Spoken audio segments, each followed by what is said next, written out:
초등학교에서 발생한 사상 초유의 사건을 두고 안타까움과 분노의 목소리가 곳곳에서 터져나오고 있습니다.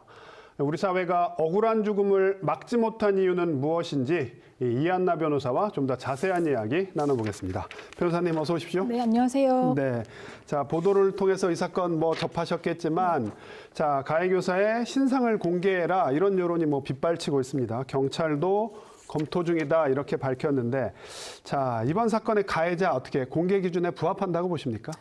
일단은 모든 범죄자에 대해서 신상 정보를 공개할 수는 없겠죠. 네. 이번 사건처럼 중대한 범죄에 한해서 신상 정보를 공개할 수 있도록 별도의 법률로 규정을 하고 있는데요. 네. 특정 중대범죄 피의자 등 신상 정보에 관한 법률이라는 법률이 있는데, 이 신상 정보는 중대범죄로 인해서 피해가 크게 발생하고 또 네. 범행 수단이 잔인하다거나 또는 이제 피해자가 죄를 범했다고 믿을 만한 충분한 증거가 있는 경우, 이런 그렇죠. 경우 등을 예. 고려해서 국민의 알 권리 보장 차원에서 또 이제 범죄 예방 차원에서 필요 네. 요건 충족한 때에만 신상 정보를 공개하도록 하고 있습니다. 네. 우선 이 사건의 좀 요건을 제가 살펴봤는데요. 우선 범행 수단 자체는 굉장히 잔인하고, 그렇죠. 그리고 피해 아동의 생명을 빼앗길 정도로 피해도 큰 상태입니다. 네. 그리고 현장에서 즉시 검거됨으로써 범죄 사실 자체에도 다툼은 없는 것 같고요. 네. 그리고 범죄 예방 차원에서도 다소간에 필요한 요건이 어느 정도 충족되었다고 보이기는 합니다. 네.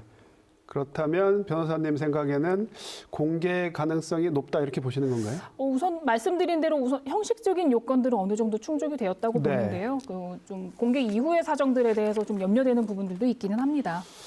하지만 이 신상 공개가 논란이 될 때마다 연좌제라 그럴까요? 어떻게 보면 일종의 사적 제재, 유족의 신상털이 같은 그런 부작용도 사실 늘상, 그래서 신상 공개 반대하신 분들이 끊이지 않고 이 부분을 지적을 해 오시잖아요. 이런 우려도 항상 있어 왔는데 이 부분은 어떻게 보십니까? 사실 사건 발생하고 이미 이틀 정도 지났는데도 네. 가해 교사뿐만 아니라 지금 유족들의 개인정보까지 이미 인터넷에 많이 떠돌고 있거든요. 그렇죠. 예. 그러니까 이러한 행위 자체가 사실 범죄에 해당합니다. 이렇게 정보를 네, 공유하면서 소위 말하는 악플을 달거나 유족을 비방하거나 모욕적인 표현을 이제 사용하는 것들 전부 네. 범죄에 해당하고요. 말씀하신 대로 아무리 이제 가해자라고 하더라도 또 네. 악의적인 표현을 사용한다거나 이유 없이 비방한다고 했을 때는 그런 표현을 하신 분들, 네. 글을 게시한 분들도 처벌받을 수 있기 때문에 네. 좀 이런 부분은 조심하셔야 되지 않을까 생각이 듭니다. 네. 사건 내용 관련해서 한 가지만 더 여쭤보겠습니다. 자, 가해 교사는 범행 3시간 전에 흉기를 구입한 것으로 경찰 조사 결과 확인이 됐잖아요. 심지어 잘 드는 칼이 있냐 이렇게 묻기까지 했다고 하는데, 자, 많은 분들이 이건 우울증 환자가 범죄를 저질렀는데 이건 너무 계획적인 거 아니냐 이렇게 지금 얘기를 하시거든요.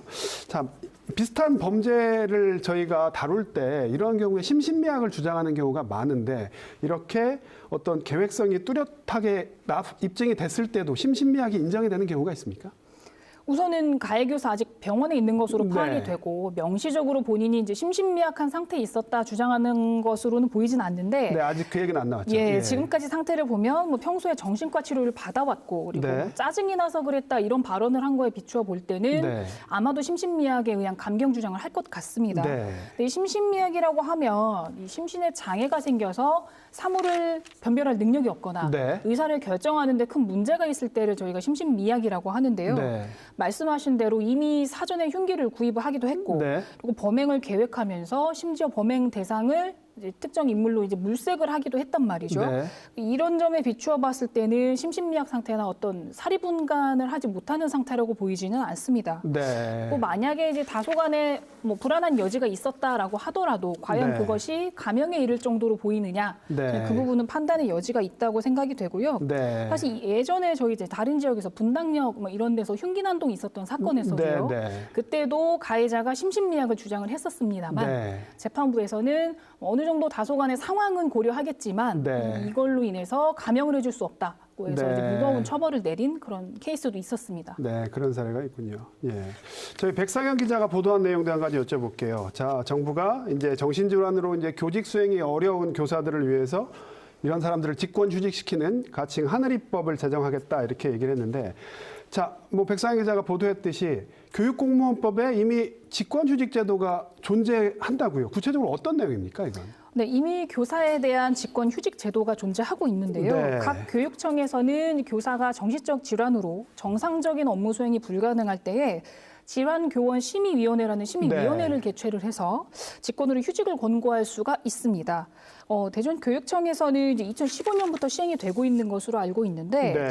이 제도는 이제 교육감의 권한으로 해당 교원을 직권으로 업무에서 배제시킬 수 있는 그런 제도로 시행이 되고 있습니다. 이렇게 제도가 있는데 이게 작동되지 않는 이유는 뭐라고 봐야 될까요? 아무래도 절차적인 문제겠죠. 이 네. 문제는 이런 심의위원회 개최하려면은 결국 어떠한 근거가 있어야 할 텐데요. 즉, 이 해당 교원이 장기적이고 지속적으로 근무를 할 수 없는 상태이다라는 네, 것에 네. 대한 증거가 있어야 될 거고, 하지만 현실적으로는 저희가 교원의 어떤 개인적인 그런 질환이나 이런 것들을 알기가 어렵지 않습니까? 네. 그리고 또는 이제 그 정보를 알아내려고 할 때 네. 인권 침해라든지 네. 뭐 어떤 개인정보 보호에 대한 법적 분쟁 소지가 있어서 현실적으로 네. 그 부분을 객관적으로 파악하기가 어려운 부분이 좀 있습니다. 네. 그리고 이번 사건처럼 교사 스스로 나는 일할 수 있다 이런 네. 의견을 보인다고 했을 때는 학교나 교육청 차원에서 네. 강제로 근무하지 못하게 할 수가 없다는 그런 문제가 있는 것이죠. 네. 사실 말씀해 주신 그런 문제들 때문에 사실 이 제도가 허울뿐인 제도로 이렇게 전락을 해버렸는데, 자, 앞으로 저희가 좀 보완해야 될 부분이 있다. 어떤 제도가 좀 추가적으로 마련이 돼야 될 거라고 보십니까? 짧게 한 말씀만 해주시죠. 예. 말씀드린 대로 이 심의위원회라는 제도가 있는데 이게 법으로 정해져 있는 제도는 아닙니다. 네. 그렇기 때문에 이번에 정부에서 같이 이제 하늘입법으로 해서 이 심의위원회 제도 자체를 법률로서 강제적으로 규율을 하려고 하는 것이고요. 네. 다만 이제 법 제화 과정에서는 지금은 또 조금 한계점이 있는 이 제도를 조금 더 보완해야 될 필요성은 분명히 네. 있다고 보입니다. 그리고 아무래도 이제 학생들에 대한 상담 지원이나 이런 치료 프로그램들은 좀 많이 네. 있더라고요. 그런데 선생님들에 대한 어떤 제도적 지원이나 이런 네. 상담 프로그램 같은 현실적인 보완이 좀 필요하다고 그렇게 생각이 됩니다. 네. 현실적인 부분도 저희가 좀 꼼꼼히 챙겨야겠죠. 변호사님, 오늘 말씀 여기까지 듣겠습니다. 고맙습니다.